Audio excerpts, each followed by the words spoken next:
বাপের বাড়ি মেয়েরা তো হাসি খুশি থাক, জামা বাড়ি আইলি কাজ কাম করন লাগে, মন থাকে বিরক্ত। এটারই মানে বুঝি না আমি। জীবনে বুঝবে না না, বুঝতে গেলে মাথা চুল উঠবে। বাপের বাড়ি থাকলে কত হাসি খুশি মাইয়া মানুষ, জামা বাড়ি আইলে মন থাকে বেজার। আই হাই কি জানি কি কাম করাইবো আমারে। এখন তো আমার নিজের স্বাধীনতা নাই, শ্বশুর বাড়ি আইলে জামার কথা উঠতে হবে, বইতে হবে। আর বাপের বাড়ি স্বাধীনতা থাকলে, স্বাধীনতা দিবেন। বাপের বাড়ি থাকলে নিজের ইচ্ছা স্বাধীন, অনেক তো কাম করণই লাগে না বাপের বাড়ি গেলে। কি করলাম? বাপের বাড়ি গেলে তোমাকে স্বাধীনতা নাকি, খাই দাও খাওয়ান লাগে না। এক গ্লাস পানি এমব্রাই করেন।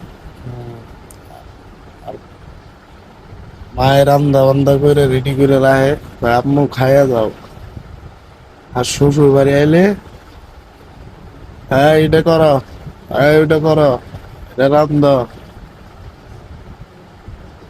এখনকার মাইয়া মানুষ এরকম। আর আমার নানি 70 বছর বয়স, নানার লেগা গরম ভাত রান্ধে সকালবেলা উঠতে 5টা বাজে না, নামাজ টামাজ পইরা। ওই দিন তো তোমাকে আই নেই, তখন কি করবা? আপনার নানি সব নানি, আমার নানি যে এখন আমার নানার জন্য কান্না করে।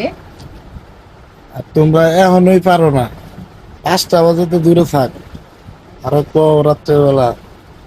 আমার সকালে 8টা বাজে ডাক দিন, রান্না বান্না করে রেডি করে আমার ডাক দিন 8টা বাজে। আধারে মারা কথা বার্তা। হাজারে কি, এখনকার মায়া মানুষ খালি সুবিধা খুঁজে। আর আগে তো গ্যাস ট্যাস কিচ্ছু আসিল না, লাকড়ি চুলায় রান্না খাইতে হইতো। এই লাকড়ি আবার টুয়াই আনতে হইতো, পোলাপান থাকতো 4-5টা। আর একটা পোলাপান হইলে সামলাবার পারে না, আমার ভাল লাগে না, অসহ্য লাগে। আর পোলাপান নিতাম না, হ্যান ত্যান কত কিছু। আর এখনকার যত আছে মডার্ন, এই সব হইলো মোবাইল। মোবাইলের লাগি সমস্যা। মোবাইল তো আমি কিনা দিতাম না, মোবাইল লাগে সব কাজ কাম বন্ধ। এখনকার বেটি মানুষ হলো অলস, এই যুগের মাইয়া মানুষ এখন মনে সব ফোন অলস। কিনে দিয়েছে, দেখছেন আমারে। অলস মাইয়া মানুষ।